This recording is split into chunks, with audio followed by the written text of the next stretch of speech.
अस्सलाम वालेकुम वरहमतुल्लाहि वबरकातुह। मैं हूँ आपकी होस्ट अनाया। हाजिर खिदमत है NJ ड्रीम टीवी के प्लेटफॉर्म से।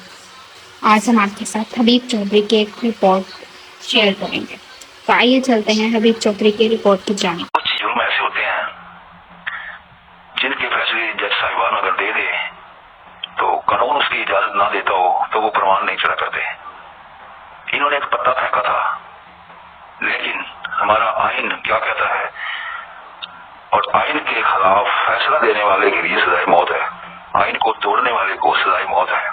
तो जज साहिबान ने जितने भी फैसले दिए, इन्होंने आइन को तोड़ा, आइन का ख्याल नहीं किया। इन्होंने ये समझकर फैसले दिए, भले प्रेशर में दिए होंगे कि बेवकूफ अवाम है, बेवकूफ कायदीन है यहाँ के, बस जज का फैसला आएगा और उस पर अमल दरामद हो जाएगा। लेकिन जैसे ही ये फैसले आए तो अवाम ने अपना रद्द अमल दिया और जज साहिबान की अच्छी खासी इज्जत हुई। फिर कानून हरकत में आया, फिर इलेक्शन कमीशन हरकत में आया। इलेक्शन कमीशन ने दोबारा वो पत्ता उनकी कोर्ट में फेंक दिया। 41 मेंबरान को लेकर तो उन्होंने नोटिफिकेशन जारी किए, और जो बाकी थे उनके लिए, जो उन्होंने एफिडेविट दिए हुए थे, उनके लिए उन्होंने कोर्ट में दोबारा पत्ता फेंक दिया कि इनके लिए हम क्या करें। अब जो 41 मेंबरान हैं ये नोटिफिकेशन लेके असेंबली में जाएंगे, तो वहां पे जो असेंबली के अंदर आइन कहता है कि जिसने पहले बयान भी दिया हुआ है वो आदमी अपनी पार्टी से फारिग है, फारिग होकर दोबारा इलेक्शन लड़कर उस पार्टी की तरफ से फिर उस पार्टी में शामिल हो सकता है। तो ये जब हमारे असेंबली में दाखिल होंगे तो वहाँ पे कानून को ये तोड़ेंगे, आइन को तोड़ेंगे, तो उस पर अमल दरामद कैसे होगा? नहीं होगा उस पर अमल दरामद। तो कुछ कानून ऐसे हैं जिसमें हम रद्द बदल नहीं कर सकते। अगर रद्द बदल करेंगे तो वो तारीखी फैसला बन जाएगा और ये गदर मच जाएगा। तो इन्होंने गदर मचाने की कोशिश की है, कानून के साथ इन्होंने खिलवाड़ की है, आइन को तोड़ा है। तो इनके लिए आगे जाके आप देखना सजाएं कैसे बनती हैं, इनके खिलाफ कैसे एक्शन होते हैं। ऐसा कुछ भी नहीं है। नून लीग अपने 5 साल पूरे करेगी, ये हुकूमत चलेगी, और आप ये देख लें कि 1 साल में 2 इलेक्शन कैसे मुमकिन है।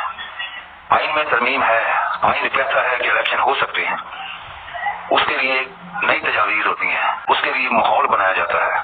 नए इलेक्शन के लिए इन्हें असेंबलियां तोड़नी पड़ेंगी, चीफ मिनिस्टर को असेंबलियां तहलील करना पड़ेगी, और अगर असेंबलियां तहलील होती हैं तो इलेक्शन मुमकिन है, वो होने नहीं, ऐसा हमने करना नहीं। दूसरा, अगर ये सड़कों पर आवाम को लेकर निकलने में कामयाब हो जाते हैं और असेंबली में ये बात बाबर करवा देते हैं कि हम नून लीग जमात जो है ये नाकाम हो चुकी है, तो इस सूरत में इलेक्शन मुमकिन है।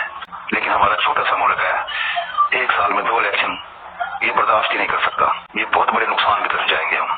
फिर इलेक्शन कमीशन इतनी ताकत ही नहीं रखता कि वो इलेक्शन दोबारा करवा दे, इतना खर्चा बर्दाश्त कर ले, या पाकिस्तान पे इतना बड़ा बोझ डाल दे। ये सब बातें हैं और कुछ भी नहीं है, ऐसा होना कुछ भी नहीं है। सिर्फ और सिर्फ इन्होंने जितने भी ये गदर मचा रखा है अपने को सजाओं से बचाने के लिए। 9 मई के वाक़े पे अमल जरूर होगा, 9 मई पे सजाएं इन्हें देना पड़ेंगी।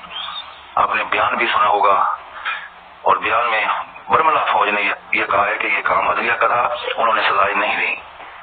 अब मजबूरन इन्हें अपनी तहवील में लेना पड़ेगा और इन्हें सजाएं देना पड़ेंगी, और ये सजाएं होंगी इनको।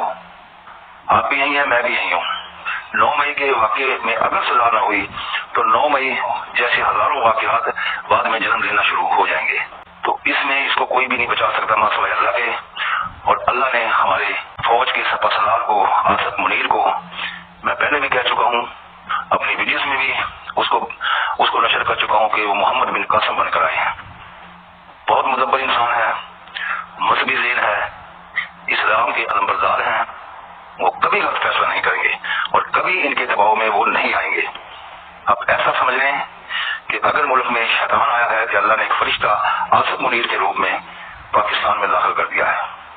वो फौज का सपासलार है, वो हमारे सर का ताज है।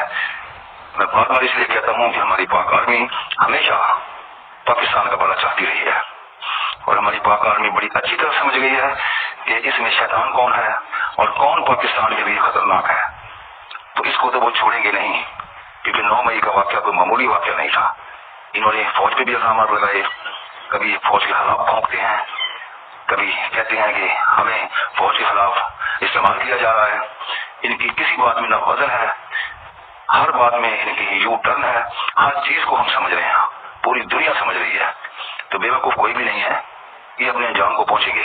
जो सियासत मुल्क में चल रही है نہ تو جو عمران خان کو وزیر اعظم بنانے کے لیے سیاست ہو رہی ہے اور نہ ایسا سوچا جا رہا ہے، اور نہ ہی نون لیگ کو گرانے کے لیے سیاست ہو رہی ہے، اور نہ ہی نون لیگ گرنے والی ہے، اور نہ ہی نون لیگ حکومت کو چھوڑے گی۔ وہ بھرپور ساتھ دے گی، وہ قربانیاں دے رہی ہے، وہ غریب عوام کی باتیں بھی سن رہی ہے، لانتیں بھی دے رہی ہے، لیکن حکومت کر رہی ہے، اور یہ ایسا ہوتا رہے گا۔ یہ تمام تر سیاست جو ہو رہی ہے اوپری سطح پہ عمران خان کو ان جرائم سے بچانے کے لیے کی جا رہی ہے جو انہوں نے حکومت میں رہ کر بڑے بڑے جرم کیے ہیں۔ اوپری طاقتیں ان کے ساتھ ہیں اور پاکستان کا سپہ سالار بھی جانتا ہے، اور ہم بھی جانتے ہیں، اور عوام بھی جانتی ہے ان چیزوں کو۔ یہ سیاست وہ سیاست نہیں ہو رہی کہ کرسی کے لیے جنگ ہو رہی ہو، یہ کرسی کے لیے قطعی جنگ نہیں ہے۔ عمران خان اس قابل نہیں ہے کہ وہ دوبارہ وزیر اعظم بنے، اور نہ ہی اس کو یہ وزارت عظمیٰ ملے گی۔ صرف سیاست اس کو بچانے کے لیے کی جا رہی ہے کہ کسی طرح عمران خان کو